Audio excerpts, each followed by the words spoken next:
workshop. This month, we're talking all about 2025 and putting a plan in place really to be the best year for your window treatment or awning business. So thank you for jumping on. Thank you for your time. I do appreciate it. Here's a couple things we're going to go through today. We're definitely going to set some goals for next year. And that's all going to be around leads, installs, that kind of stuff. And we have a workbook that we'll get into here in a few minutes just to kind of set some of these in place. But we'll also help you understand how you can optimize your website, some of your online properties. Definitely get the big picture of all the different marketing channels that you could be using, so you make sure that you're tapping into the right places and getting the most leads for your spend at the end of the day. We'll talk a little bit about latest trends, and then at the end of this, make sure you have a plan in place so that you can have a very successful year. So real quick, go ahead, turn off your phone, mute the phone, whatever. Don't jump over to Facebook. Don't do any of that. Pay attention. This is really going to help you. We've taken a lot of time to really build this out for you. And also I want to make sure that this is interactive. So if you are watching us on YouTube or LinkedIn or Facebook or wherever you happen to be watching us, there will be a little chat section over there. Make sure that you put something in the chat. Let us know that you can hear. Let us know you can see us. And of course, if you have any questions along the way as we're kind of building out this plan, make sure to put those in there so that we can see those as well. A little bit about me. My name is Will Hankey. My company is called Window Treatment Marketing Pros. I've been doing digital marketing now for 28 years. And we started specifically working with window treatment and awning companies only in 2017. So about 7 years now, we've been only working in this niche, and it's the only thing that we do is window treatment and awning marketing. So happy to have you on today. Let's go ahead and jump into talking about some of the things in today's program. So as you probably have seen on other workshops, if you've been on any of other workshops, we build everything out in what we call our digital dominance method. We've identified 12 things that are different areas that you could be working on with your business. And each of those is segmented out. And of course, across the year, we touch on a lot of these different pieces so that you understand every month there's a new workshop. And this month, we're going to be talking about Google My Business or paid ads or something like that. So every month we have something different going on. And all of this relates to what we call the digital dominance method. Now for today, we've got a workbook, and I would like you to go grab the workbook. There's a QR code that'll take you there, or you can just go to bit.ly/2025WT marketing workbook, all one word. And make sure you put bit.ly. That'll get you to the right place. So grab that workbook. That's going to help you through building your plan over the next 45 or so minutes. All right. So let's see here. We've got a bunch of people watching live. Just want to make sure you can hear us. Make sure you see. Make sure you got the link to the workbook. If you need that, we'll put it into the chat here as well, so you can see that, or we'll put it on the screen. So question, what is, oh, you can't see your presentation.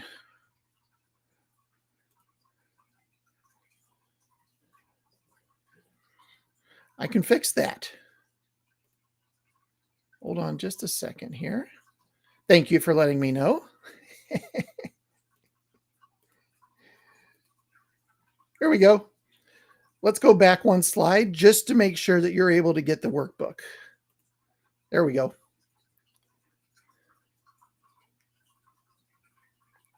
It's also in the chat, but I'll give you a minute to make sure you get that. Drapes of Wrath. I love that name. That's a great name. bit.ly/2025 WT marketing workbook should get you to the right place. You know what? I'm not sure if you have to use the capital letters or not.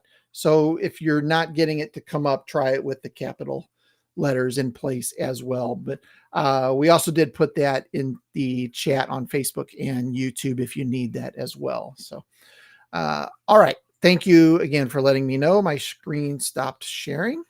So real quick, in the chat, answer this question for us. What is the hardest part about marketing your business online?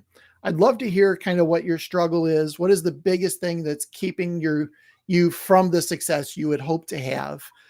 Put those into the chat. I'm gonna jump over and look at the YouTube and the Facebook chats here. So let's see. Having the time to do it, yes. We are busy running, in our business, running a business. Sometimes we don't have time to focus on marketing and some of the things related to generating more leads, although we really need to, because that's going to keep everybody busy. That's definitely a big one. Too many options. Yeah, if you looked at the digital dominance method that I mentioned earlier, and you might not have saw it because my screen wasn't shared, but here we go. Digital dominance method. There are a lot of different things you could potentially be doing.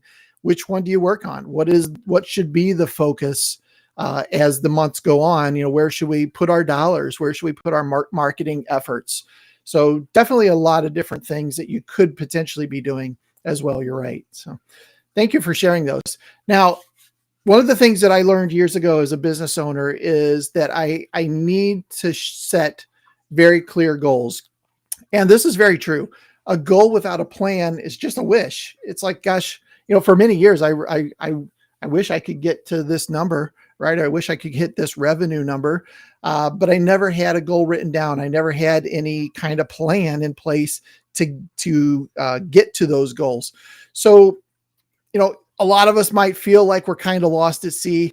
We're not sure what we're doing. If you're just wishing that next year is better, you don't have a plan. It's better if you had wind in your sails, right? This is our little metaphor here. Clear goals is wind in your sails. If you've got some sort of goals in place, it's really going to help you hit that number, or at least do the work to get to that goal, right? At the end of the day. There was a Harvard study that was done, and this is pretty interesting. They interviewed one of the graduating classes from Harvard, which is obviously a lot of smart people, right? 84% of the graduating class had no specific goals, so they had wishes, right?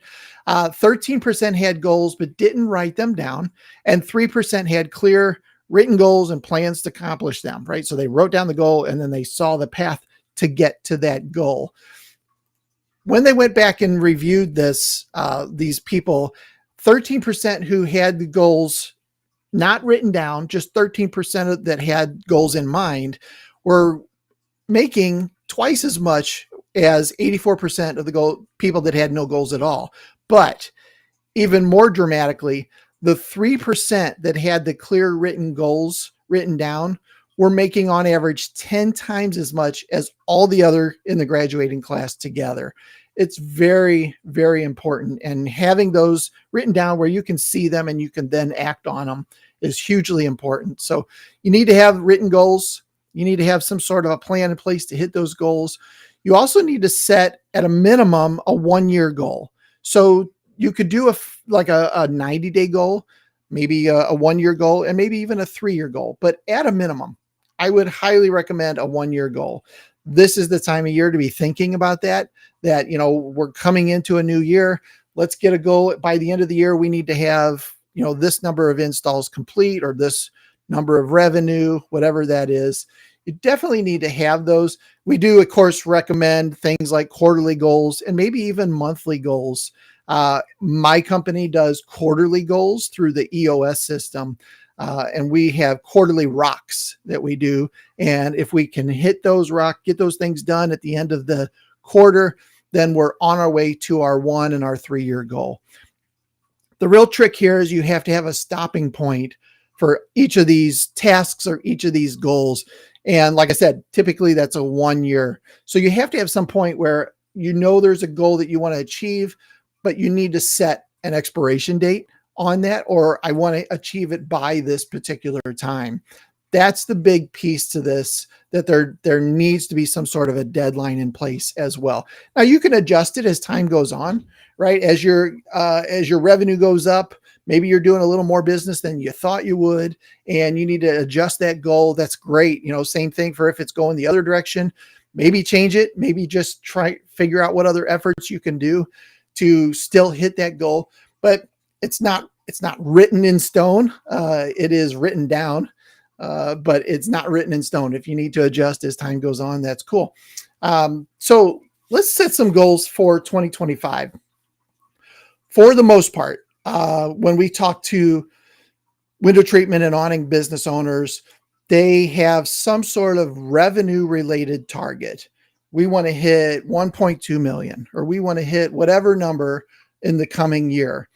So the easiest thing to do there, and we're gonna work through some of this. Obviously, divide that by 12. So you figure out, okay, what do we need to hit each month? Couple other things you'll need to know: your average transaction value in the window treatment industry. That's probably in the $4,000 range now. On the awning side, it's probably closer like 6,500, 7,500, somewhere in that area. How many leads do you need in order to close that business? And then, of course, how many calls will that require? Because leads, or everybody that calls you, is not immediately a lead, right? So before we do that, let's look at 2024. So before we get too far ahead of ourselves, let's look at what we did this year. And if you're in your workbook, you should have access to a worksheet like this. So on average, how many installs did you do this year? Figure out how many installs you did, divide that by 12. That'll give you a pretty good idea of your monthly install rate. Another thing that you can look at is your average cost per lead. So all of the marketing efforts, the marketing dollars that you spent, how many installs you did. So with the money you spent this year, divide that by how many installs you did, and you'll have that average cost per lead. Conversion rate. So conversion rate is how good are you at sales? If you get 10 people to raise their hand, are you able to close 7 of them? So a 70% close rate. Are you able to close 3 of them, 3 out of 10? Whatever that number is, change that into a percentage so you have a good idea of a conversion rate for your leads. The trick here with this one is everybody pretty much thinks they're really good at sales. And maybe you are, but you typically say your conversion rate is typically higher in your mind than what it really is when you get down to the paper. Part of that is because you get calls from people that abandon the project or they go somewhere else, right? There's other things that happen. You're not really closing as high of a rate as you thought. But definitely be honest with yourself here. What is that conversion rate? If you do it on paper, you should have a pretty good idea of what that number is. And then, as I mentioned earlier, what is your average job for your particular industry, whether that's window treatments or awnings? Now, on the worksheet, you can plug these numbers in. So you'll see an example here. We wanted in this year, in this example, 10 installs per month, which is 120 installs a year. Our average customer value is $37.50. That means at the end of the year, we should have made around $450K in revenue with these numbers. So obviously then the idea here is to plug in your 2025 numbers with your goals in mind. How many installs do you want to do per month? So if we did 10 a month this year, we'd love to get to 17, right? That puts us at 204 installs a year. Average customer value is probably not going to go down, quite honestly. That number is probably going to go up a little bit, or at least stay the same. But you should have a pretty good idea of what your average customer overall is worth. And if you're doing high-end jobs or you're doing a lot of new construction, these numbers may be quite a bit higher, where you don't need as many leads to hit revenue goals. But plug that number in there, average customer value.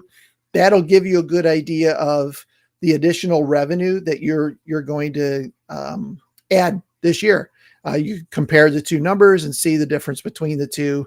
And in this example, we're going to go from 450 to 612. That's a nice growth number there. Now go over to the second tab in this in the worksheet, and you'll start to see on here some of the different things, including how much money you need to put into marketing in order to hit that goals. What is it? 17 installs per month is where we want to be. So we need to have an annual budget of around 25 grand. We've also got some other things like labor, technology. So all in, we need to invest around 43 grand in our example in order to hit that 612K number, I think is what that was. So as a percentage, that's around 9.7% of the business of revenue coming in that needs to go towards marketing in order to keep the machine running. And then you'll see down here, obviously, new added revenue, your ROI, some other really cool stuff on the worksheet as well. So let's set a goal. What is your goal for the coming year? This has been a strange year for some businesses, right? And next year is looking like it's going to be a lot better. I'm hearing a lot of positive things about the coming year. So that's great news. So I would definitely aim a little higher than whatever you're going to hit this year. And I think you can probably get there if you're fairly conservative. I wouldn't be crazy. The other thing about being too crazy is it's a great goal to have this really lofty goal. But if you don't hit it and you're not on target for it, you kind of start getting a little discouraged. So make sure that your goal is in line with, a decent growth rate. So let's talk a little bit about the pieces that are involved in marketing your business successfully. Really, there's three pieces. There's the message, there's the market, and there's the media. We're going to go into each of these, starting with the market, and that is the who. Who is our audience? Who is our ideal customer? Now, a lot of people will say, well, anybody with a house or anybody with an apartment or a condo. But in reality, typically your avatar, as we call it, is a lot more specific than that. When you build an avatar, and there's a worksheet in the workbook for this to start defining exactly who is our ideal customer, who is our avatar, who is that particular person, and then start to kind of build that out. We've put a lot of different questions in there for you, demographics, things that you could consider around if you just look at the last 20 jobs that you did that were enjoyable and weren't a pain in the butt, you'll start to see a lot of similarities. So what are those people? What are their demographics? Are they always homeowners? Probably, right? Are they typically female or male? Are they married with X number of kids? That kind of stuff. Start to write this down. And again, on the worksheet, it gives you a pretty good idea of that as well. So pains and frustrations, very important as well. Make sure that you know, what is it that they're calling about? Is it that they always want to upgrade their home for relatives that are coming in for the holidays? Or is it that their husband works third shift and sleeps during the day and needs blackouts? Or, there's a lot of different reasons. But what are the things that you think are the most common pains and frustrations that you hear from customers that call in? Also, fears and implications. This is an important one. So what things are they concerned about when they call you?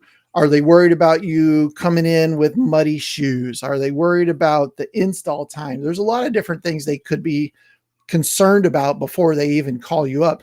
It's great if you can define these things and then have communications and things in place to assure them that you're the right choice before they even voice those concerns. Obviously, goals and desires. What is the end game? and even beyond just the fact that they want window treatments, what other goals and desires do they have? Are they really family based? Are they worried about the Joneses? All these different things that it could be. So define your goals and desires as well. And then you'll have a pretty good picture of your avatar, of who your ideal client is. And there's a saying, if you can see Joe Smith through Joe Smith's eyes, then you'll know how to sell what Joe Smith buys. Once you have that person defined, you start creating all the media and messages and stuff around that we'll talk about in a minute. You'll attract the right kind of people, right? So let's jump over and talk about the message, or what are we going to say to the people that we've defined? What are the kinds of things that we can say to them? One of the easiest things you can do is think about, why should somebody choose you over your competitor? Now, as a business owner, you probably have some reasons for starting the business. And then you've also maybe subconsciously created some things that are different than your competitors so that you do stand apart. But this is a great time to write those down. What are the things that are different about us than some sort of competitor in town? Write those down in here. Why should your avatar or your ideal customer choose your business over a competitor? Maybe it's price. Maybe it's that you're better looking. Maybe it's that you've been in business a lot longer. Maybe it's that you communicate every step of the way. There's a lot of different things that you could do. Now, another thing to write down is, what are the benefits that you offer that you think the avatar that we created is going to resonate with? So go back and look at like their pains and frustrations. What benefits, what are things that you have that solve those things before they even consider asking you about those? What other benefits do you have if you go back and look at that? And then along those same lines, what kind of pain points can you poke the bear with? What can you say? Gosh, do the other guys do this? Because we don't do that. Write down a couple of the pain points that you can really kind of poke at, obviously in a polite way, but bring those things up, because most likely they're thinking about those things.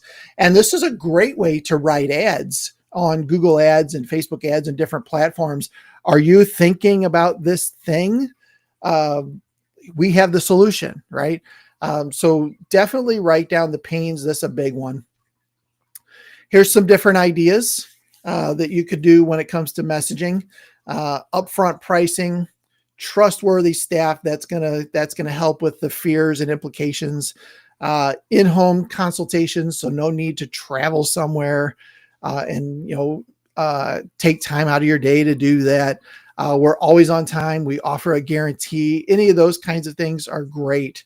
Now, obviously, the other piece of this is reviews. If you have a good review system in place where you can have those easily accessible, obviously, most likely through your Google business profile is the best place to do that. But have those reviews in place. So real quick, a kind of a tangent on reviews versus testimonials. So reviews are typically things that people say about your business that are posted on a third-party site. So Facebook, Yelp, Google Maps, those types of places that are trusted sources. Those are great for reviews. Now, testimonials are more like somebody emailed you and said, wow, you guys are the awesomest window treatment company ever. That kind of thing you can maybe post on your website. But Google does not trust things that you put on your website, especially along the lines of testimonials, because you control your website and you could put up there whatever you want. You could just make up a bunch of testimonials. So by having actual reviews on third-party platforms, that's going to serve you a lot better. Now, there's nothing wrong with having testimonials on your site. They're great trust factors for humans that read them, but they're not going to give you any sort of Google benefit. So when you're asking clients for reviews, make sure it's on some sort of platform that is trusted, such as Google, Facebook, Yelp, those types of platforms. Reviews do a great job with something called social proof, which is this phenomenon where people assume the actions of others in an attempt to reflect their own behavior. So they look at what other people are saying, what other people are doing, in order to make their own decisions from that. So they really use that influence, or what we call social proof, from other people. The other really nice thing about reviews, here's an example. None of these are our clients, but so if you typed in, shades near me or something like that, and you got these 3 results back, for the most part, people are probably going to choose Shades by Design. 61 reviews, 4.8 average stars. Now we've got Biscayne here in number 2 with a 5.0 average, but they've only got 5 reviews. So a lot of people will default to the Shades by Design instead, because of it's a high rating, a high number of people have given them that rating. In the 3rd spot, we've got Shade Store, which has more reviews than Biscayne, but look at their average, 3.9. There's a lot of people that aren't real happy with them. So Shades by Design becomes the obvious choice on this one. And that's why reviews are hugely important. Obviously, 5-star reviews are the best. And the more of those you can get, the more you're going to separate yourself from some of these other companies that are not doing a great job. So make the case for your business. What are the things that are different about you? What are the benefits? What are the things that really start to separate you? And then try to put that into some sort of a quick little subheading, not really a mission statement, but more like a quick little thing, the blurb that you can say, and that you can start to put on your ads and on your website in different places. We'll leave your home cleaner than when we found it. Love that one. Upfront pricing that's guaranteed, or your money back. Those are great options. So I'll put all this in your workbook, obviously. And then here's some benefits of really knowing your message. This is really important because we've got the who. We know who we're talking to. Now we need to have the right message and get the right message in front of those people. So talk to that avatar, hit them right where they're at, right? Especially, again, with the pain points and those types of things that they're already thinking about. Gives them a reason to take action, right? It's not a passive thing. It gives them real reason to move forward with you, and they'll feel less like a customer and more like, we're making the right choice. We're getting this work done. And obviously that requires you to deliver on that promise. So, all right, let's talk about the 3rd piece of this, which is the media, or how are we going to do this? We know who we're going to talk to. We know what we're going to say. Now, how do we get in front of those people? If you have a question, before I get moving along any further, put that into the chat. And I want to make sure I get any questions answered along the way. I'll be paying attention to that as well. So, all right, let's jump into the media, or the how. How are we going to do this? The biggest piece here is your website. So your website is the hub of everything that you do. At the end of the day, you're driving people to your site. You're driving people to a landing page. You're driving them to a product page, something like that.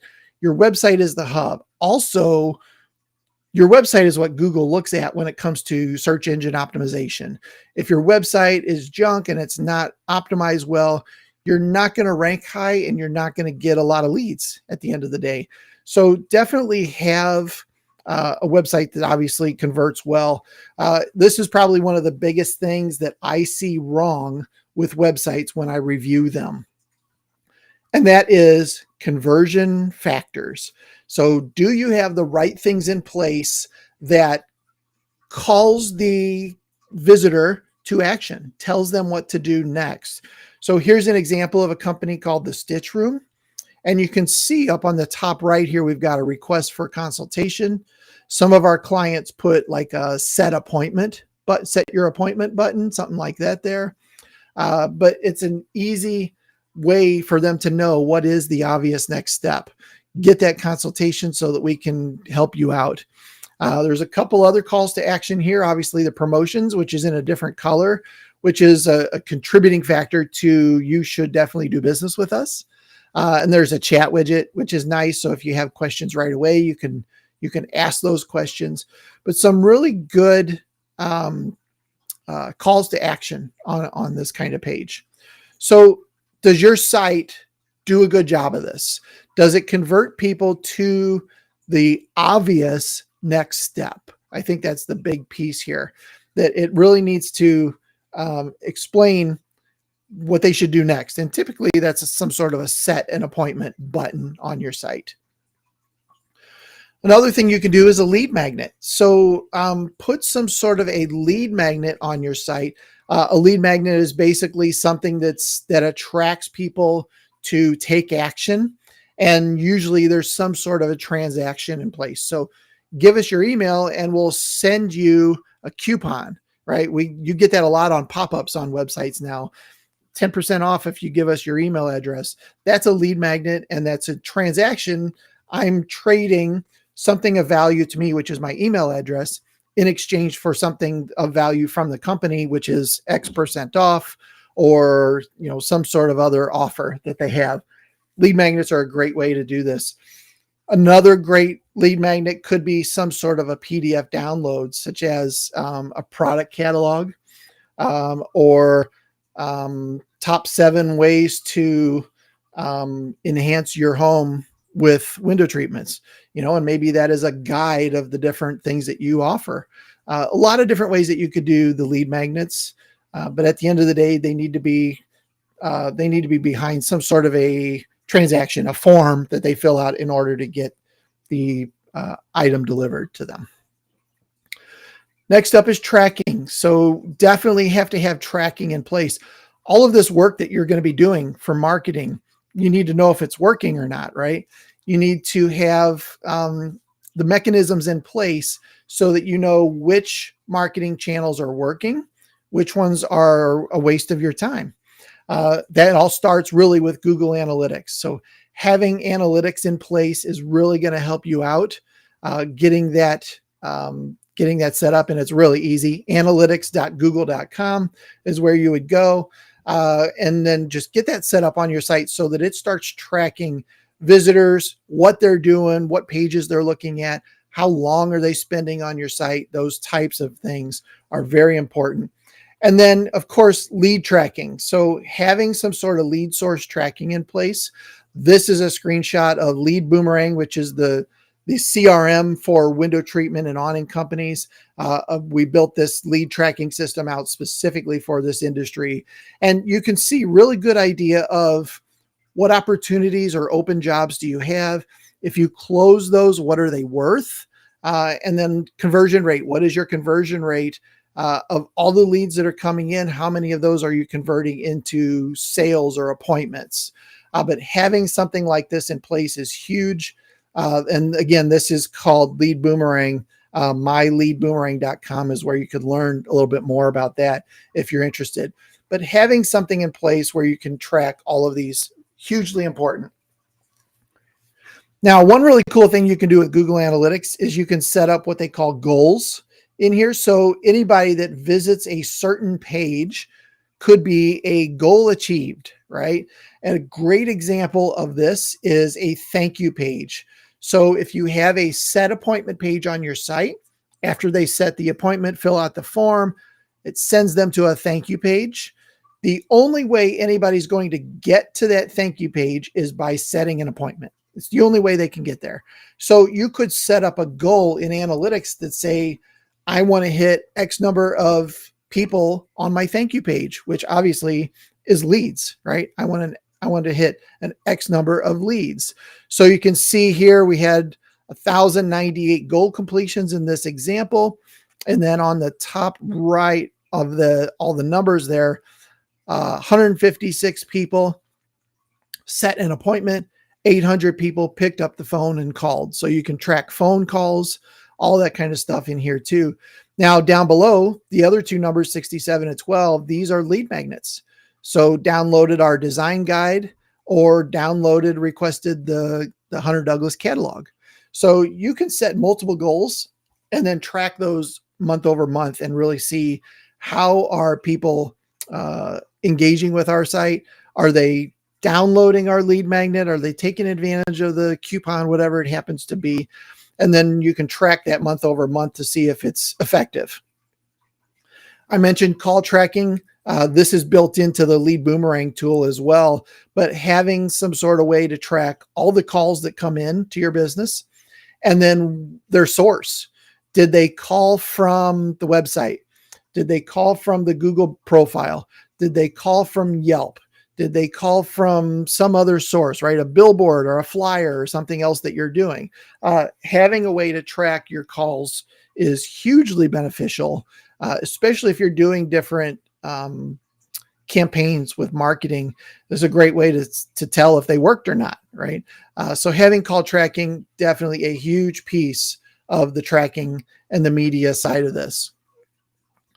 So obviously benefits of using the right media means you're fishing in the right place, right? And you're saying things to people that make sense. Your audience is the audience that we built back in the Who section. So there's a lot of opportunity when marketing online to expand your business. Obviously, there's a huge audience. There's a huge pond to go fishing in.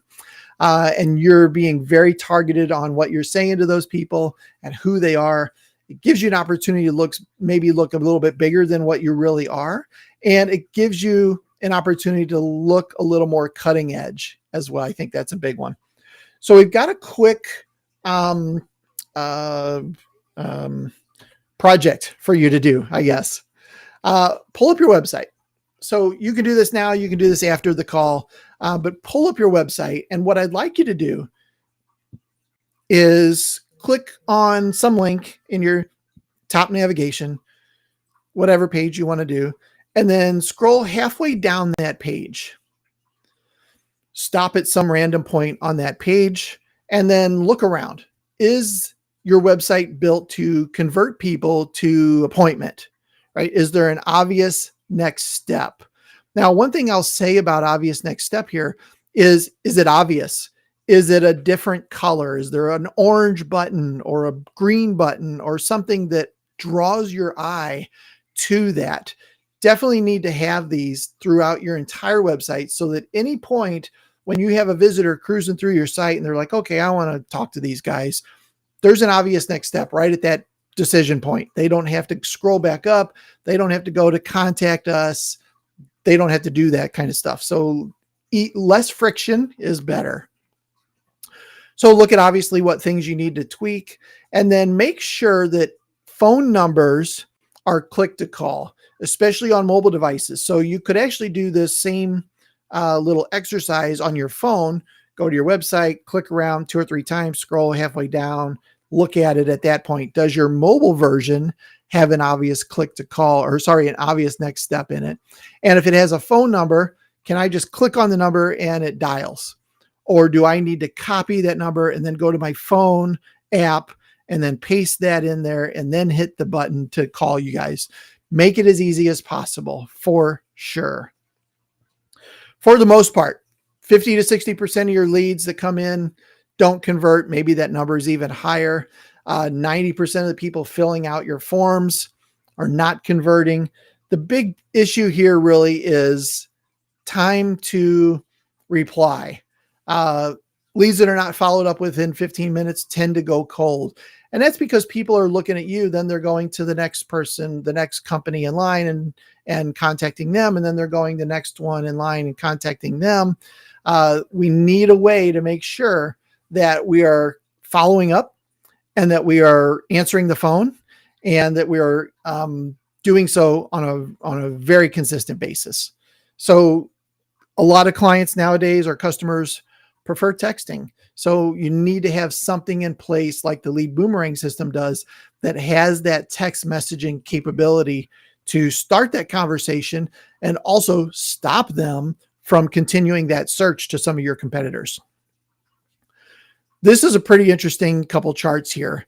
As time goes on, and you can see the bottom of the first chart here, as time goes on, the opportunity of you converting that person into a lead or an appointment dramatically declines as time continues.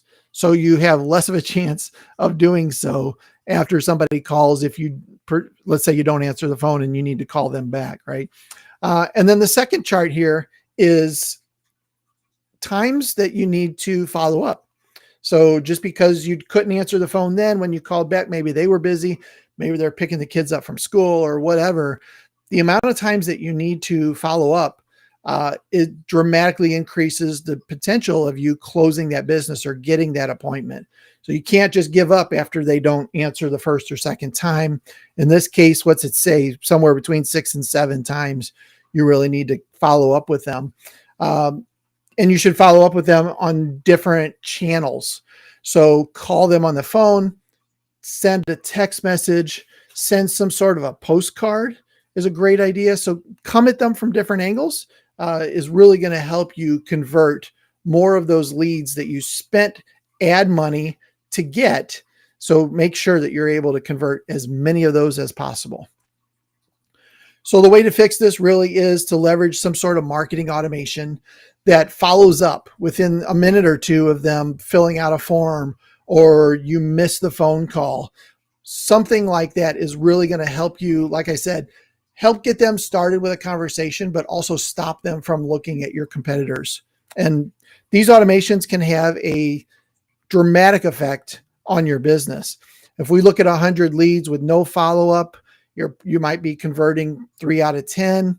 Average ticket of $4,500 means 135 in revenue. But if you have some automated follow-ups in place, your conversion rate is going to skyrocket for sure. Just because you're starting those conversations that obviously you can continue, that same 100 leads can turn into almost 3 times the revenue. The number of leads isn't changing. It's just how you're reacting to those leads that is the big piece here. And that means every lead that you get a lot more valuable. So definitely have some of these automations in place and things to reach out to these people that are raising their hand to do business with you. Make it as easy as possible, and then make sure you're following up through multiple channels in order to get their business. So as you go through and look at your website, what are 3 different conversion elements that you can implement? We talked about quite a few of them today. The easiest one is probably the click to call. Make sure that's working on your mobile devices. That's huge because people are not going to copy and paste and get your phone number and go through all that trouble. So make that really easy.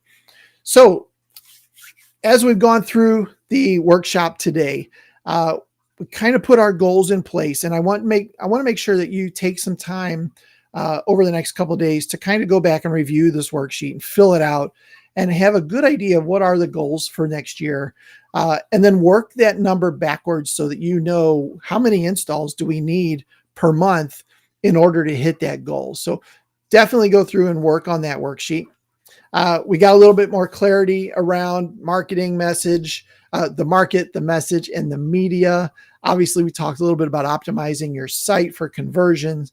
And then don't forget to set up some tracking so that you know all these things that we're doing, are they working or not, right? I think that's a really big piece of this. So in the chat, if you want to share anything that you learned today, I'd love to get some takeaways from you. Anything that you learned or any action items that you know that you need to take. I'd love to hear those in the chat. Put those in there. Let me know exactly what you're planning on doing with this information. I'd love to hear those as well. Now, as I mentioned before, all of these different things are pieces of what we call the digital dominance method. There's a lot of things here that you could do. You do notice that number 1 is the website. It really is the hub of everything else that you do.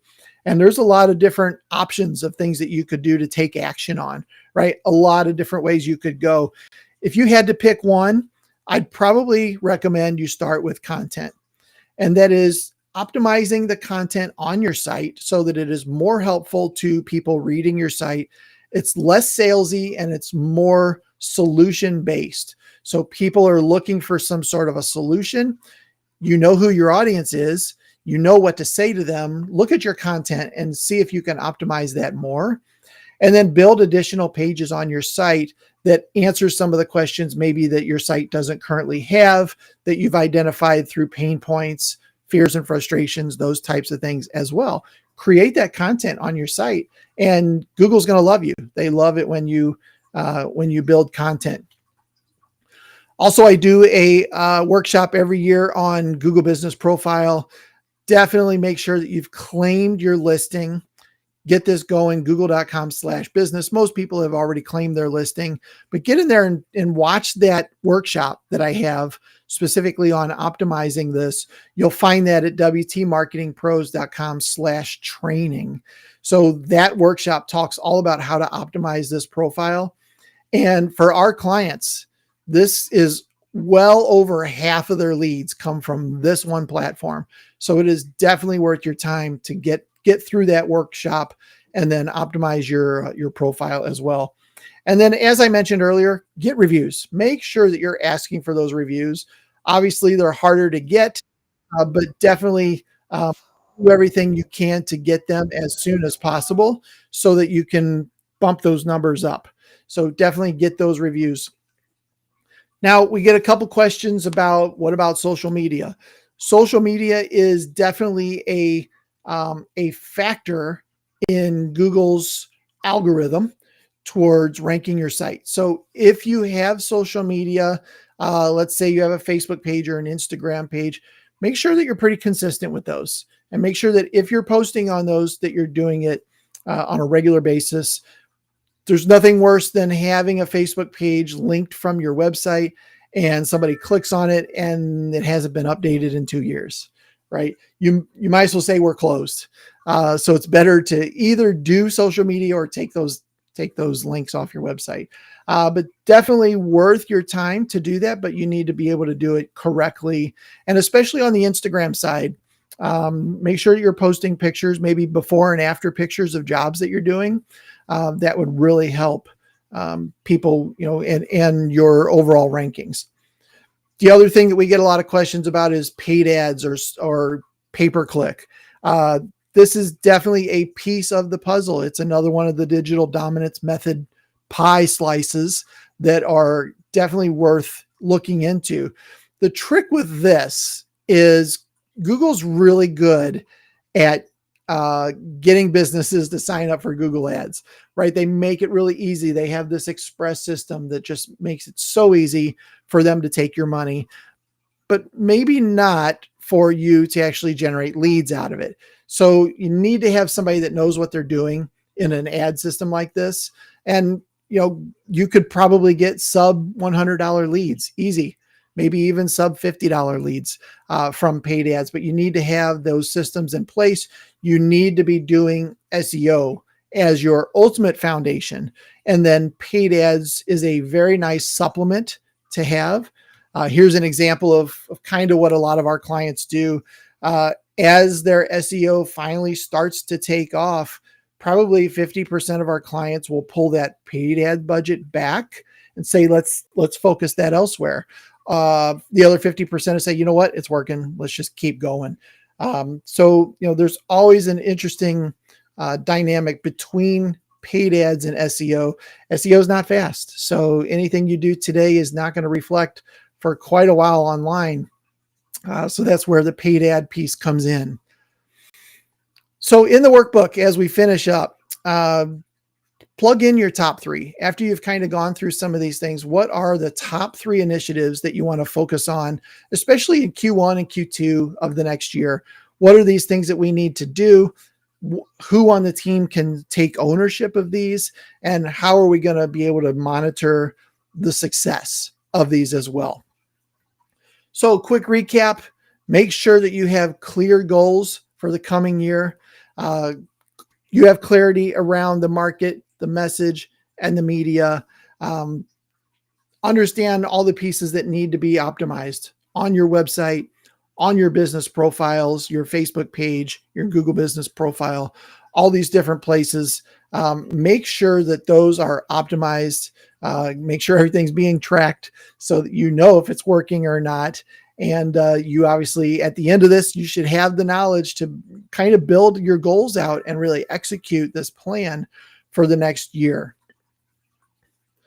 So before I wrap up, if you have any questions, go ahead and put those in the chat. I want to make sure I get all of those answered. And then I also want to let you know that obviously we have these strategies figured out. We know how to make this work. So if you want to have a conversation with me, I'd love to see how your website's doing and see if there's things that we can help you with, help you grow your business as the new year comes in. Go to our website, wtmarketingpros.com/strategy, or give us a call. We'd love to chat about your business and really where you're trying to steer this thing over the coming year. Also got some free stuff. I've got my books here. So 10 Quick Wins is my new one. Published this in October of this year. And we've also got a really big, thick book, Triple Your Window Treatment and Awning Leads. This is everything you need to know about really doing digital marketing for your business. So if you want both of those books, wtmarketingpros.com/book, I'll mail them to you for free. I've got boxes and boxes of them here that I need to send out. So go ahead and grab one of those, fill out that page, fill out that form so I know where to send it, and I'll drop that in the mail to you right away. Also, keywords. Obviously, everything we do is driven by keywords online. You can grab a free list of the top keywords for the window treatment and the awning industries at wtmarketingpros.com/keywords. Make sure to grab that. And then again, if you want to have a strategy session, I'd love the opportunity to just chat with you about where you're going and what you're trying to accomplish this year. The easiest way to do that is wtmarketingpros.com/strategy. Pick a time that works for you, and looking forward to learning more about your business. So thank you. Thank you for your time today. I appreciate it. You can find me all over the socials. If you need to give us a call, 314-470-1180. We're all over the place and pretty easy to access. So thank you again. Hope you have a great new year, great holiday season, and we'll see your huge success in 2025. Take care, everybody.